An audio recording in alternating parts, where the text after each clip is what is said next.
नमस्कार दोस्तों, स्वागत है आप सभी का हमारे YouTube चैनल रत्नाकर क्लासेस में। आज हम कक्षा 12 रसायन विज्ञान में चैप्टर है जिसका नाम है ठोस अवस्था, उसके बारे में पढ़ेंगे। तो आइए देखते हैं ठोस अवस्था सबसे पहले कैसे कहते हैं। तो यहाँ पर लिखा हुआ है पदार्थ की वह अवस्था जिसमें उसकी आकार और आयतन निश्चित होता है, उसे कहते हैं ठोस अवस्था। तो ये डेफिनेशन है ठोस अवस्था की, पदार्थ की वह अवस्था जिसमें उसकी आकार एवं आयतन निश्चित होता है, उसे बोलते हैं ठोस अवस्था। ठोस अवस्था के गुण देख लीजिए क्या है। ठोसों के गुण, तो ठोसों के गुण कौन कौन से होते हैं उसको देखिए। सबसे पहले ठोस पदार्थ जो होते हैं दृढ़ होते हैं यानी कि मजबूत होते हैं, और असंपीड होते हैं यानी कि इन्हें संपीड़ित नहीं किया जा सकता। जिस प्रकार गैस को संपीड़ित किया जा सकता है, द्रव को संपीड़ित किया जा सकता है, वैसे ठोस को संपीड़ित नहीं किया जा सकता। तो ये एक ठोस का गुण है। नेक्स्ट है इनका आकार, द्रव्यमान तथा आयतन निश्चित होता है। तो ठोस का जो होता है आकार, द्रव्यमान और आयतन निश्चित होता है। नेक्स्ट है गर्म करने पर ठोस द्रव में परिवर्तित हो जाता है। ये डबल टाइम से लिख गया है। तो ठोस को गर्म करने पर ठोस द्रव में परिवर्तित हो जाते हैं। ये पॉइंट इंपॉर्टेंट थोड़ा सा, वैसे तो आप क्लास 9th में भी पढ़ चुके होंगे कि ठोस को जब आप गर्म करते हैं तो सबसे पहले द्रव में परिवर्तित होते हैं, और जब द्रव को गर्म करेंगे तो वो किस में, गैस में कन्वर्ट हो जाते हैं, परिवर्तित हो जाते हैं। अब देखेंगे हम ठोस का वर्गीकरण, जिससे बोर्ड एग्जाम में क्वेश्चन आते हैं। तो लिखा है ठोसों का वर्गीकरण। ठोसों की व्यवस्था के आधार पर, कणों की व्यवस्था के आधार पर ठोस दो प्रकार के होते हैं। कौन कौन से हैं? दो प्रकार के होते हैं, एक क्रिस्टलीय, एक अक्रिस्टलीय। तो आइए देखते हैं कौन कौन से प्रकार के दो ठोस हैं।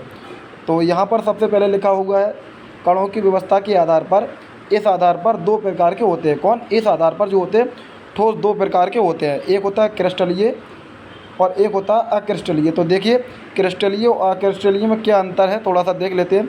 अवयवी कणों की, अवयवी कण कौन से होते हैं? परमाणु, अणु या आयन की एक निश्चित और नियमित व्यवस्था होती है। किसमें? क्रिस्टलीय ठोस में। ये पॉइंट ध्यान रखना है, अवयवी कणों की निश्चित और नियमित व्यवस्था होती है। किसमें होती है? क्रिस्टलीय ठोस में। अवयवी कणों की यह व्यवस्था दीर्घपरासी होती है। ये पॉइंट दीर्घपरासी वाला बहुत ज़्यादा इंपॉर्टेंट पॉइंट है, इसको ये ध्यान रखना, याद रखना आप। नेक्स्ट है इनका गलनांक निश्चित होता है। जो ठोस होते हैं उनका क्रिस्टलीय ठोस का गलनांक क्या होता है? निश्चित होता है, और शीतलन वक्र सतत होते हैं। ये डायरेक्ट दो पॉइंट आपको याद रखना है, ठीक है। नेक्स्ट है वास्तविक ठोस भी कहते हैं। किसको? क्रिस्टलीय ठोस का एक नाम और है वास्तविक ठोस। हो सकता है आपसे क्वेश्चन क्रिस्टलीय ठोस करके ना दिया जाए तो वास्तविक ठोस करके भी दे सकते हैं। नेक्स्ट है क्रिस्टलीय ठोस विषमदैशिक प्रकृति के होते हैं। विषमदैशिक क्या है वो आगे हम चर्चा करेंगे, तो ये आपको ध्यान रखना है। नेक्स्ट है इसके एग्जाम्पल के बारे में।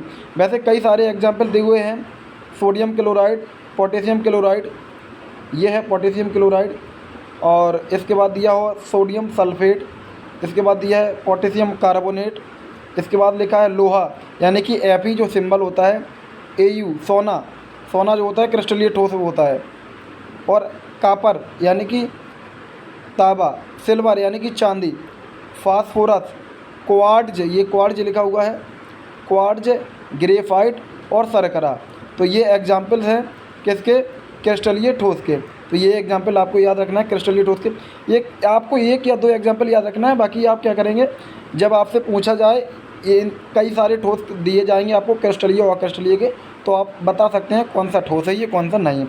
अब हम देखेंगे अक्रिस्टलीय ठोस के बारे में। तो अक्रिस्टलीय ठोस देखिए क्या है, इनमें अवयवी कणों की कोई निश्चित व्यवस्था नहीं होती है, और ना ही कोई निश्चित आकृति और ज्यामिति होती है। मतलब क्या है, क्रिस्टलीय ठोस के अपोजिट पॉइंट है। अवयवी कणों की निश्चित और नियमित व्यवस्था नहीं होती है, ना ही कोई आकृति और ज्यामिति होती है। किसकी? अक्रिस्टलीय ठोस की। नेक्स्ट है अवयवी कणों की लघुपरासी व्यवस्था होती थी। ये पॉइंट, इसमें क्या था, इसमें दीर्घपरासी व्यवस्था थी, क्रिस्टलीय में इसमें कैसी है, लघुपरासी व्यवस्था। तो ये पॉइंट आपको याद रखना है। इनका गलनांक अनिश्चित होता है, यहाँ पर गलनांक निश्चित था, अक्रिस्टलीय में कैसा है, अनिश्चित है, ठीक है, यहाँ पर अनिश्चित होता है। नेक्स्ट है शीतलन वक्र सतत होते हैं। यहाँ पर शीतलन वक्र असतत है, यहाँ पर शीतलन वक्र सतत है। नेक्स्ट है इन ठोसों को अतिशीतित द्रव भी कहते हैं। ये पॉइंट देख लीजिए, इन ठोसों को अतिशीतित द्रव, जैसे क्रिस्टलीय ठोस का नाम था वास्तविक ठोस, ऐसे ही अक्रिस्टलीय के नाम का अतिशीतित या आभासी ठोस कहते हैं। तो ये दो नाम अलग अलग याद रखना किस किस का है, ये समदैशिक प्रकृति के होते हैं। तो ये क्वेश्चन थे आपके, मतलब ये डिटेल थी क्रिस्टलीय और अक्रिस्टलीय ठोस की। अब हम जो थोड़ी बहुत जानने वाली पॉइंट्स हैं उनको भी और जान लेते हैं। तो लिखा है देखिए समदैशिक और विषमदैशिक। जैसे ये समदैशिक और विषमदैशिक क्या है इसको देख लेते हैं हम। तो आइए देखते हैं। लिखा हुआ है विषमदैशिकता। विषमदैशिकता क्या है?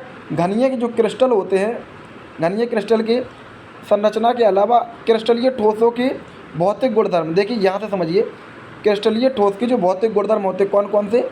चालकता, अपवर्तनांक, कठोरता, तनन सामर्थ्य। चालकता आप समझ पाते होंगे, विद्युत के चालक है, सुचालक है, ऊष्मा के चालक सुचालक। अपवर्तनांक, कठोरता, तनन सामर्थ्य आदि के मान विभिन्न दिशाओं में भिन्न भिन्न होते हैं। विभिन्न दिशाओं में अगर भिन्न भिन्न होंगे तो वो कहलाएगा क्रिस्टलीय ठोस। तो क्रिस्टलीय ठोस विषमदैशिक होते हैं। अगर भिन्न भिन्न है तो किस में है? तो क्रिस्टलीय ठोस में। और अगर अक्रिस्टलीय ठोस है तो उसमें समान होंगे। देख लीजिए यहाँ पर लिखा हुआ है, लिखा है अक्रिस्टलीय ठोसों में अवयवी कणों की कोई निश्चित व्यवस्था नहीं होती है, जिसके कारण, देखिए कारण भी है यही, अक्रिस्टलीय ठोसों में अवयवी कणों की कोई निश्चित व्यवस्था नहीं होती है, जिसके कारण भौतिक गुणधर्म जैसे कठोरता, अपवर्तनांक,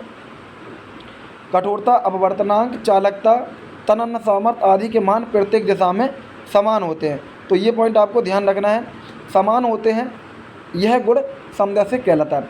ठीक है ना। नेक्स्ट वीडियो में हम चर्चा करेंगे और ठोस के प्रकार के बारे में। ओके।